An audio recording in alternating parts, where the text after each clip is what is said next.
Welcome all to சரிதா சமையல். இன்றைக்கி நம்ம சமையலில் பூசணிக்காய் பொரியல் எப்படி பண்ணுறதுன்னு பார்க்கலாம். 10 நிமிஷத்தில் ரொம்பவே சுலபமாக செஞ்சு முடிச்சிடலாம்.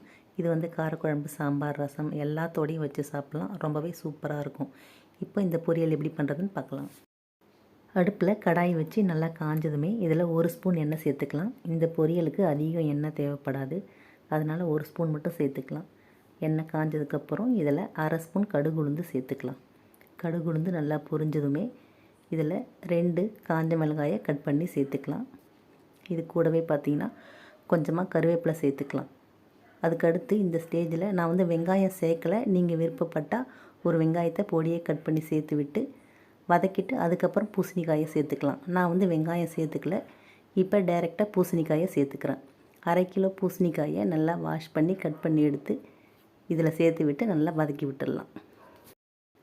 2 நிமிஷம் பூசணிக்காய் நல்லா வதங்கினதுக்கப்புறம் இதில் 1/4 ஸ்பூன் மஞ்சள் தூள் சேர்த்துக்கலாம். இது கூடவே காரத்துக்கு 1/2 ஸ்பூன் மிளகாய்த்தூள் சேர்த்துக்கலாம். ஏற்கனவே 2 காஞ்ச மிளகாய் கட் பண்ணி சேர்த்துருக்கோம், அதனால் காரம் கம்மியாகவே சேர்த்துக்கலாம். காரம் அதிகமாக சாப்பிட்றவங்க அவங்க விருப்பத்துக்கு ஏற்ற மாதிரி சேர்த்துக்கலாம். இது கூடவே 1 ஸ்பூன் தனியாத்தூள் சேர்த்து இந்த பொரியலுக்கு தேவையான உப்பு சேர்த்து நல்லா கலந்து விட்டுடலாம். இந்த பூசணிக்காய் பார்த்திங்கன்னா டக்குன்னு வெந்துடும். ரொம்ப நேரம் வேக வச்சோம்னா குழஞ்சி போயிடும். 10 நிமிஷம் வேக வச்சாலே போதும். அடுப்பை சிம்மில் வச்சுட்டு இப்போ இதுக்கு தேவையான தண்ணி சேர்த்து நான் 1/2 டம்ளர் தண்ணி மட்டும் சேர்த்துக்கிறேன். ஏன்னா இது சீக்கிரமாகவே வெந்துடும்.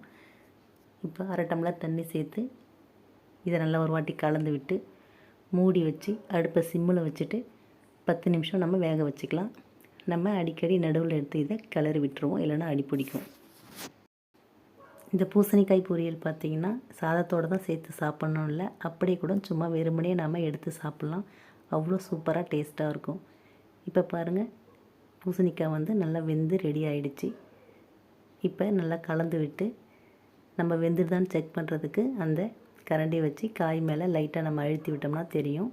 காய் பாருங்கள் எவ்வளோ சூப்பராக வெந்து ரெடி ஆகிருக்குன்னு. அவ்வளோதான், ரொம்பவே சுவையான பூசணிக்காய் பொரியல் ரெடி ஆகிடுச்சு. நீங்களும் ட்ரை பண்ணி பாருங்கள்.